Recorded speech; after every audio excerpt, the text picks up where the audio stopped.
Guys எல்லாருக்கும் வணக்கம். நம்ம வந்து கார்லிக் பிக்கிள் தான் பண்ண போகிறோம் இன்றைக்கி.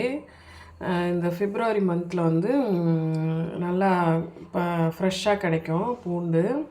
அதுக்கு வந்து கடுகும் வெந்தயமும் எண்ணெய் விடாமல் வறுத்து வச்சுருக்கேன். இப்போ வந்து இந்த கார்லிக்கை வந்து நல்லெண்ணெயில் சேர்த்து வதக்கிட்டு மஞ்சத்தூள் உப்பு போட்டு வதக்கிக்கலாம். ஒரு 2 நிமிஷம் வதங்கினதுக்கப்புறம் நம்ம வந்து புளி தண்ணியும் சில்லி பவுடரும் சேர்த்துக்கணும். ரொம்ப சூப்பராக இருக்கும் இந்த ஊறுகாய். கொஞ்சோண்டு சில்லி பவுடர் சேர்த்துருக்கேன், ஒரு குட்டி ஸ்பூனால் 1/2 ஸ்பூன். புளி தண்ணி சேர்த்துட்டோம். நம்ம இது வந்து கொஞ்சம் வேகட்டும். இந்த கடுகும் வெந்தயமும் வந்து பொடிச்சு எடுத்துக்கலாம். இது வேக ஆரம்பிச்செடுத்து இந்த கடுகு வெந்தயம் பொடி வந்து சேர்த்துக்கலாம்.